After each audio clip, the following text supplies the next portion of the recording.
I was just starting with a little bit of the intro in terms of a recap about what we're going to be talking about today. And I'm sure many of you will agree with me in this ever-changing world. It's not about who gets there the fastest, but it's who gets there in the smartest way. And this is exactly what we're going to be talking about today. Logistics infrastructure isn't just a support functionality anymore.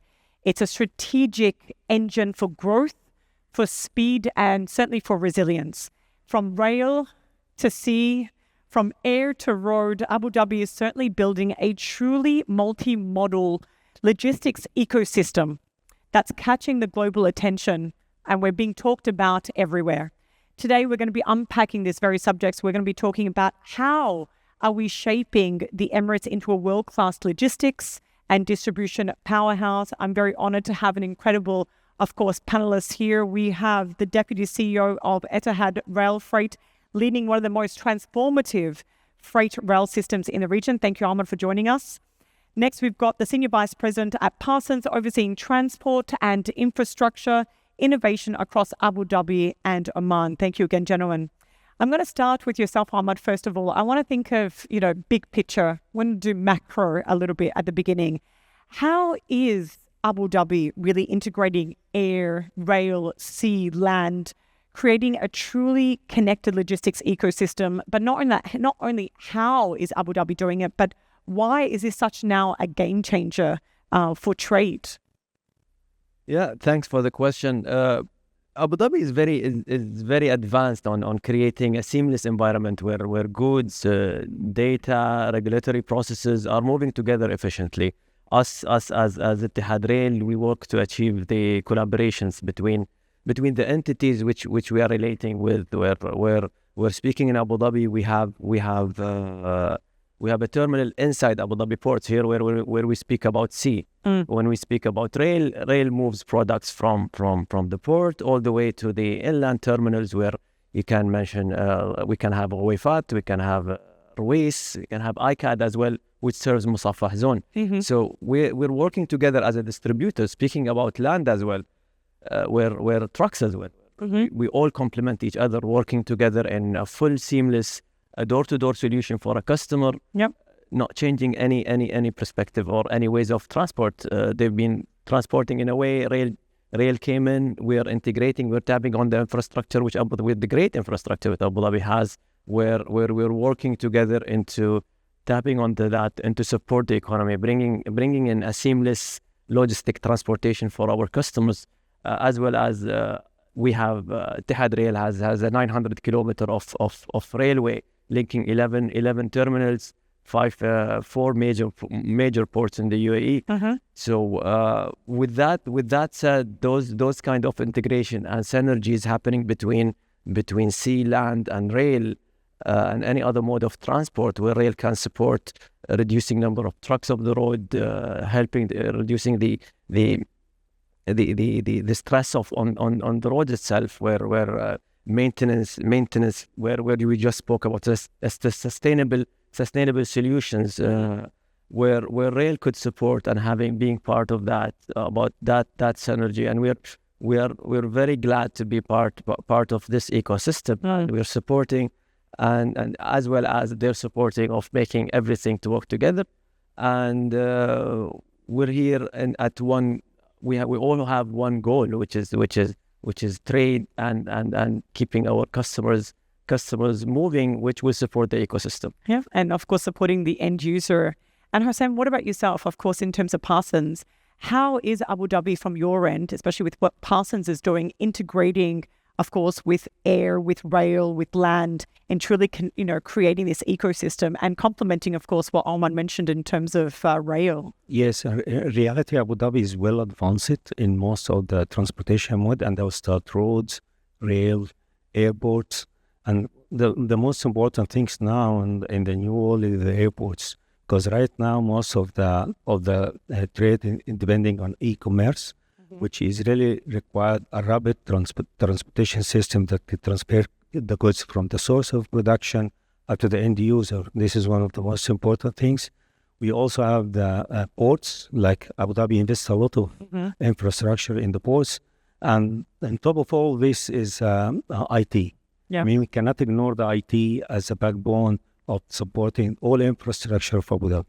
Uh-huh. Now, in addition to that, I mean, at the very near future, we need to focus more on getting automated warehouses and distribution centers that support the logistics, the transportation mode. The whole system will work together as an ecosystem that supports the transportation in Abu Dhabi. Okay, fantastic. Now, Tamar, over to you. Private sector involvement is, of course, essential into unlocking scale. What kinds of opportunities exist right now when it comes to collaboration for us to all know, and investment within these, logistics corridors that are to come? On the investment part, especially Abu Dhabi, is you can see the first panel, you can see the speakers and the sponsors as well, where it's a very welcoming environment for investors. We have IDEO is leading on that. We have so many other entities is leading on bringing in investors. I can speak about Etihad Rail's experience of those kinds. We recently had announced the construction and actually the project of Oman Railway, where we're linking the first GCC link between Oman and the UAE, a $1.5 billion project where this will have a 238 link. Then by the time they link to Sohar port, that will be linked all over the network with 15, including the UAE, will be 15 terminals all around the UAE that will have a seamless transportation and trade as well. On this, speaking of the investments here, it's a JV between Etihad Rail, Oman Rail, and Mubadala Investments. They all believed on this project. They came into building this project to link a GCC link between UAE and Oman coming to Sohar port. There's another speaking of investments again and FDIs.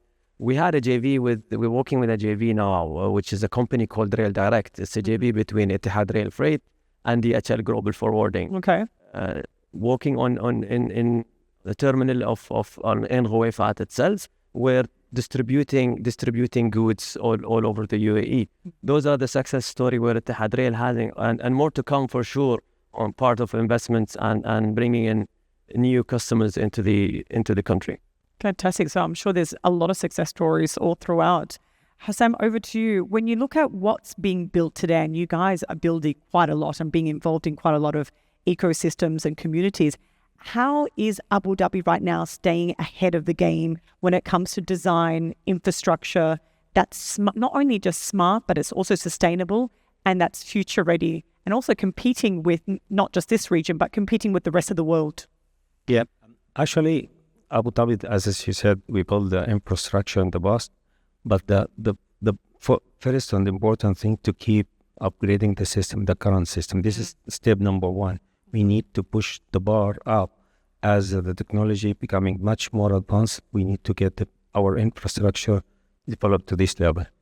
Number two is how we can bring technology and AI into our industry. Yeah. Now we're looking for example, when we talk about trade, we need to look for how we can get the real-time tracking systems properly, how we can engage AI in the detecting any deficiency in the system, how we can build also the predictive detections on any or analytical on any deficiency in the system. The one thing which I think we need to do now, and I think is going to be like very soon, right now we have the system that can monitor all at-grade grounds like traffic and transportation. Now we need to go and to look into integrated system, cover all the ecosystem that we discussed before at one umbrella. Right. This something like is a state of the art. I think none of the other countries even tried to reach it, but I think within Parsons we have opportunity. Maybe we can do the second step. This is something that we are looking for, and I think it's a good opportunity for us to build something unique and take Abu Dhabi to one of the top countries in the world. Fantastic. You touched on a really crucial topic here, which I'm sure everybody is really fascinated about, is how is AI going to be implemented, of course, to optimize efficiencies, etc.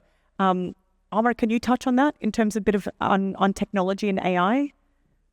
Yeah, technology is especially AI now is much needed. And we spoke about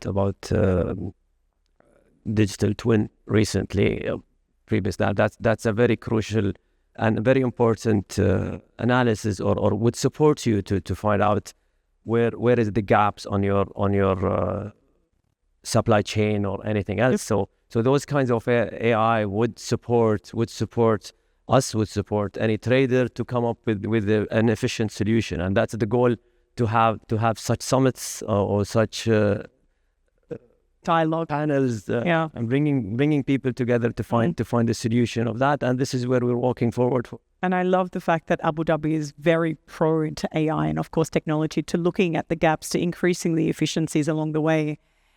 One of the finale questions, and of course we will wrap up soon, but Etihad Rail, we've got Abu Dhabi ports, we've got air freight terminals. With all of these, of course, forces coming together, what kind of regional impact do you want to see in, or want to expect in terms of trade connectivity and, of course, economic competitiveness? How do you want everyone to be working together in a harmonious way? And what would you want the result to ultimately be? Start with yourself, Omar.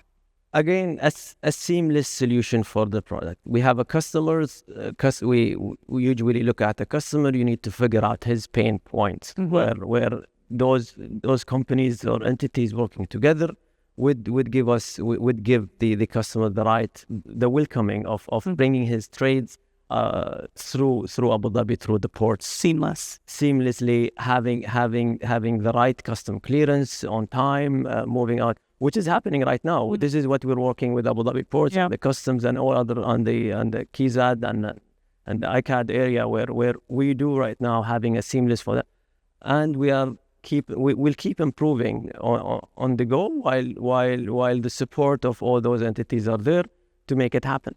What else would you want to see? What's your wish list? If I had to ask you about what's your wish list for the future, anything comes to mind? Besides from what you're already doing, because you're doing a fabulous job already, but what else would you want to happen with all the forces working together? Look, having the right, now we will reach to a point, having the right distribution centers. And now what we have now, we have ICAD, we have OFAT, we have Ruwais, many other to come there, where you will reach to serve every single customer. Every customer will have his choice, where you can serve him with his choice, where he would keep his goods, where he would store his goods. It's either in Abu Dhabi or Ruwais, there where we're reaching. And this is what the aim is having the options, which is available, but more to come for our customers to reach there. Okay, amazing. So more options for the end user, and making it, of course, seamless along the way. Hassam, over to you. What would be your wish list for all these forces coming together? I want to see Abu Dhabi the main hub in the region. Looking at it from this perspective, we have nothing not to be in that position.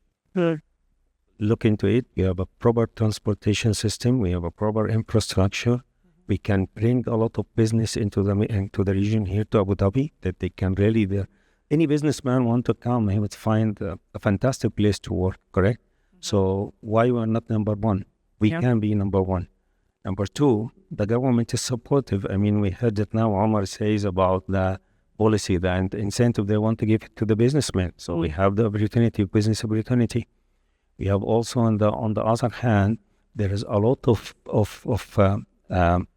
areas in Abu Dhabi that they want to attract the people. Technology side, we're talking about control centers. So we have a lot of options that attract the people to make Abu Dhabi as a main hub for logistics. This is 100% and can be doable, and in very short time. We don't need to do much work. It is ready. The infrastructure is ready.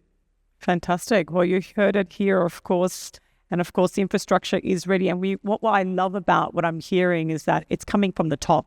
It's coming up from a government level, that they do want to be the leading in terms of ecosystems. And thank you for your insights. Can I get a big round of applause, please, for our panelists? Certainly engineering the future of global trade. Thank you very much for this amazing discussion. Thank you.